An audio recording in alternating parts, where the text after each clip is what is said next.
അവർക്ക് പറയാനുള്ള അതേ ഉള്ളൂ എനിക്ക് അവരുടെ അടുത്ത്. എന്ത് വന്നാലും നമ്മൾ മക്കൾക്ക് വേണ്ടിയിട്ടും അല്ലെങ്കിൽ ഇപ്പം മക്കളില്ലാതിനും എനിക്ക് ഒരുപാട് പേര് മെസ്സേജ് അയക്കും ഇങ്ങനെയുള്ളവർ, വിധവായിട്ടുള്ളവർ. ചേച്ചി എങ്ങനെ ഇങ്ങനെ തരണം ചെയ്ത്, ഞങ്ങൾക്ക് പറ്റുന്നില്ല ചേച്ചി. ഞാൻ പറഞ്ഞു ജീവിക്കണം, ജീവിച്ച് കാണിച്ചു കൊടുക്കണം.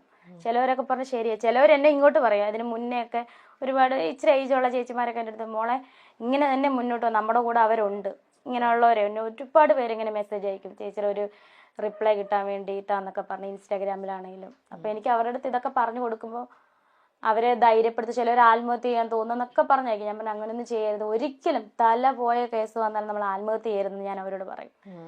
നമ്മൾ ജീവിച്ച് കാണിക്കണം. നമ്മള് ക്രിസ്ത്യൻ രീതിയെ വിശ്വസിക്കുന്ന നമ്മളെ കർത്താവ് വിളിക്കുന്ന സമയം വരെ നമ്മൾ എന്തായാലും ഫൈറ്റ് ചെയ്ത് ജീവിക്കണം. രേണു വളരെ ബോൾഡാണ്, അതുകൊണ്ടാണ് രേണുവിന് അത് ഫേസ് ചെയ്യാൻ പറ്റുന്നത്. ആ ഒരു സപ്പോർട്ടിങ് സിസ്റ്റം കൂടി ഉള്ളപ്പോൾ രേണു എന്നുള്ള വ്യക്തി അതായതുകൊണ്ട് രേണുവിന് അത് തരണം ചെയ്യാൻ പറ്റുന്നുണ്ട്. ഇപ്പൊ രേണു തൊട്ടു മുന്നേ പറഞ്ഞു രേണുവിന് ആ മരിച്ചു കിടക്കുന്ന സുധിയുടെ ആ ഒരു മുഖം ഉറങ്ങിക്കിടക്കുന്നതായിട്ടാ തോന്നുന്നത്. അത് ഇന്നും മനസ്സിലുണ്ട്, ഒരിക്കലും നമ്മൾ ആരും അത് മറക്കില്ല. പക്ഷെ എന്നാലും സുധി എന്നുള്ള വാക്ക് കേൾക്കുമ്പോഴോ അല്ലെങ്കിൽ ആ സുധി എന്നുള്ളൊരു വാക്ക് മനസ്സിലേക്ക് വരുമ്പോഴോ ആ മുഖമാണോ അതോ ഇങ്ങനെ ഈ ചിരിച്ച മുഖമാണോ, വാവക്കുട്ടിയെന്ന് പറഞ്ഞ് വിളിക്കുന്ന ആ മുഖമാണോ വാവക്കുട്ടയെന്ന് പറയുന്നത് വിളിക്കുന്നതാണ്?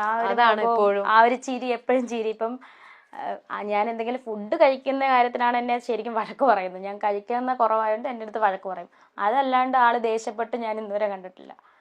ദേഷ്യപ്പെട്ട് നമ്മുടെ ചെറിയ ചെറിയ വഴക്കും കാര്യങ്ങളും ഭാര്യ ഭർത്താവെന്നുള്ള അത് 5 മിനിറ്റ് പോലും നീണ്ടു നിൽക്കത്തില്ല. അന്നേരം മിണ്ടും, വന്ന് ഇങ്ങോട്ട് വന്ന് മിണ്ടും, ആവട്ടെ മിണ്ടാവട്ടെ എന്ന് പറഞ്ഞ് ഇങ്ങോട്ട് വന്ന് മിണ്ടും. പെട്ടെന്ന് പിണക്കം മാറ്റുന്ന ഒരാളാണ്. അത് തന്നെ. എനിക്ക് ഈ റീൽ വീഡിയോ ഒരു മോശവുമായി തോന്നിയിട്ടില്ല. ഇതിൽ ഞാൻ കംഫർട്ടാണ്, അതുകൊണ്ട് ചെയ്തു. ഇനിയും മുമ്പോട്ട് ഇത്തരം വേഷങ്ങൾ വന്നാൽ ചെയ്യും. എനിക്കും ആഹാരം കഴിക്കണം. എനിക്ക് ആര് ചിലവിന് തരും? അഭിനയം എന്റെ ജോലിയാണ്. അന്നൊന്നും ആർക്കും അവസരം തരാൻ തോന്നിയില്ല. ഞാൻ കുട്ടിക്കാലം മുതലേ ഡാൻസ്, അഭിനയവും ഒക്കെ ഉണ്ടായിരുന്നു. സുധിയേട്ടൻ വന്നപ്പോൾ ആ പിന്തുണ മുഴുവൻ ഏട്ടന് കൊടുത്തു. ഇപ്പോൾ എനിക്ക് ജീവിക്കണം, അതുകൊണ്ട് അഭിനയം തൊഴിലാക്കി. ഞാൻ വേറൊരുത്തനെയും കെട്ടാൻ പോയിട്ടില്ല. സുധിച്ചേട്ടന്റെ ഓർമ്മയിൽ ജീവിക്കുകയാണ്. നിങ്ങൾ പറഞ്ഞാൽ അതൊന്നും എന്നെ ബാധിക്കില്ല. വേറൊരാളെ വിവാഹം ചെയ്യാൻ പറയുന്നവരോട് എനിക്ക് സൗകര്യമില്ല വിവാഹം കഴിക്കാൻ. ഇനിയും നിങ്ങൾ വിമർശിക്കുന്ന ഇതുപോലുള്ള പ്രഹസനം കാണിക്കും. ആവശ്യമുള്ളവർ കണ്ടാൽ മതി. നമ്മൾക്ക് ജീവിക്കാൻ വേണ്ടി ആർട്ടിസ്റ്റ് ആയവരാണ്. നല്ലത് പറഞ്ഞില്ലേലും പബ്ലിക്കായി തെറി വിളിക്കാതെ ഇരിക്കുക, അത്രയുള്ളൂ. ഉറക്കമുളച്ച് നാടകം ചെയ്യുന്നത് എന്റെ കുടുംബം നോക്കാനാണ്, അല്ലാതെ ഞാൻ വേറൊരുത്തന്റെ കൂടെ പിള്ളേരെ ഇട്ടിട്ട് പോയോ? ഇല്ലല്ലോ. കാണുന്ന എല്ലാ നെഗറ്റീവ് കമന്റുകൾക്കും രേണു മറുപടി തരും. പേടിച്ചിരിക്കാൻ ഇവരുടെ ഒന്നും വീട്ടിൽ കയറി രേണു ഒന്നും മോഷ്ടിച്ചിട്ടില്ല. സുധിച്ചേട്ടൻ ഉണ്ടായിരുന്നപ്പോഴും അദ്ദേഹത്തിനൊപ്പം വെബ് സീരീസിൽ അഭിനയിച്ചിട്ടുണ്ട്. അതാരും കണ്ടില്ലേ? ഒരു നെഗറ്റീവ് കമന്റും ഞാൻ നീക്കം ചെയ്യുന്നില്ല. എന്റെ ശരി തന്നെയാണ് ഞാൻ ചെയ്യുന്നത്. സുധിച്ചേട്ടൻ വീഡിയോ കാണുന്നുണ്ട്. അദ്ദേഹം ഭയങ്കര സന്തോഷവാനാകും. ഒരു സിനിമ ഇപ്പോൾ ചെയ്തു കഴിഞ്ഞു. സിനിമയിൽ അഭിനയിക്കണമെന്നാണ് തന്റെ ആഗ്രഹമെന്നും രേണു പറയുന്നു. 4:30 ആയപ്പോ കുഞ്ഞ് കരയുന്നുണ്ട്. 4:30 ആയപ്പോഴേ അപകടം. അപ്പൊ ഞാൻ എണീറ്റ് കുഞ്ഞിനെ ഉറക്കിയിട്ട് ഫോണിൽ നോക്കിയപ്പോ 4:30 മണി. ഓൾറെഡി നോക്കിയപ്പോ സുധിച്ചേട്ടൻ ഞാൻ ഫോണ് നമ്മൾ എന്തായാലും ഉണർന്ന് എഴുന്നേറ്റ് നെറ്റ് ഓൺ ആക്കുമല്ലോ, നോക്കും. പക്ഷെ അങ്ങനെ എനിക്ക് തോന്നിയില്ല. സുധിച്ചേട്ടനെ വിളിക്കാൻ ഞാൻ 1-2 പ്രാവശ്യം നോക്കിയതാ. ചിന്ത വന്നപ്പോ ഞാൻ ഓർത്ത് ഉറങ്ങുമായിരിക്കും, ഉറങ്ങി വരട്ടെ. കാരണം ഇവിടെ വന്നു കഴിഞ്ഞാൽ കുഞ്ഞും ഉറക്കത്തില്ല, ഞങ്ങൾ ആരും ഉറക്കത്തില്ല. എപ്പോഴും ഇങ്ങനെ അടുക്കള പാചകവും വർത്താനവും ഒക്കെ ആയിട്ട് പുള്ളി ഇങ്ങനെ നിൽക്കത്തേ ഉള്ളൂ. അല്ലെങ്കിൽ കടയപ്പോക്കൊക്കെ തന്നെത്താനെയാ, സ്വന്തമായിട്ടല്ല.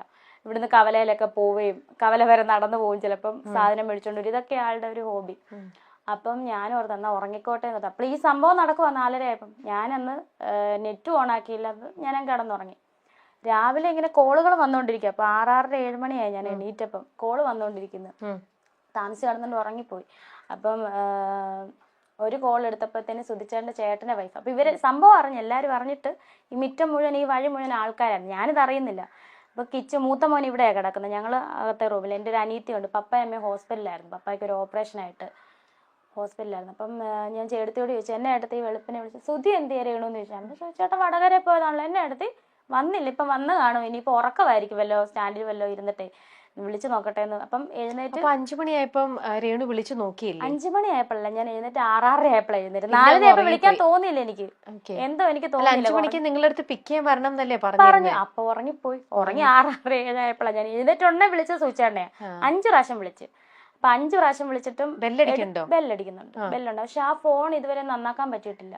ഞാൻ കൊടുത്തു നോക്കി കടയില്, അതുപോലെ അത് തകർന്നു പോയി. പക്ഷെ ബെല്ലടിക്കുന്നുണ്ടായിരുന്നു.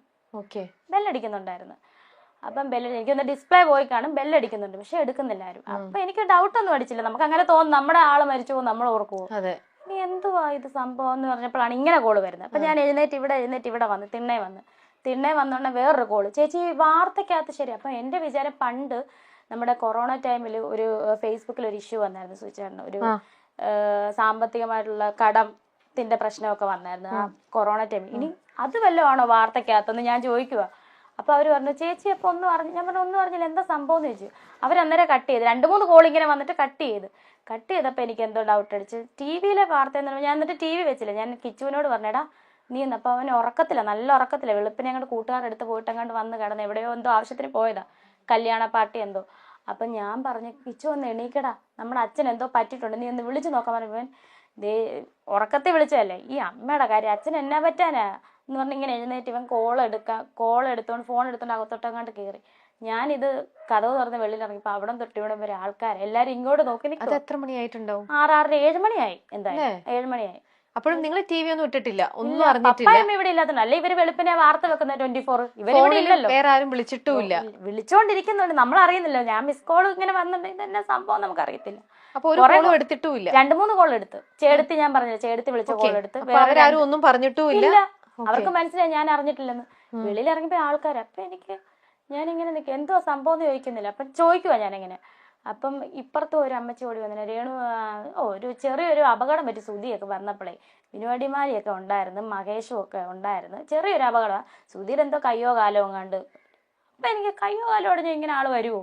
അപ്പൊ ഞാൻ ഇവരോടെല്ലാം ചോദിക്കുന്നത് സുചേട്ടൻ എന്തായാലും സുചേട്ടൻ ഉണ്ടോ ഇല്ലയോ അത് മാത്രം പറഞ്ഞാൽ മതി. കാരണം എനിക്ക് സുചേട്ടൻ ഇല്ലാണ്ട് പറ്റത്തില്ല, ചിന്തിക്കാനേ പറ്റുന്നില്ല. പുള്ളിയോട് സംസാരിക്കാണ്ട്, അല്ലാതെ 5 വർഷമായിട്ട് അങ്ങനെയായിരുന്നു ഞങ്ങള്.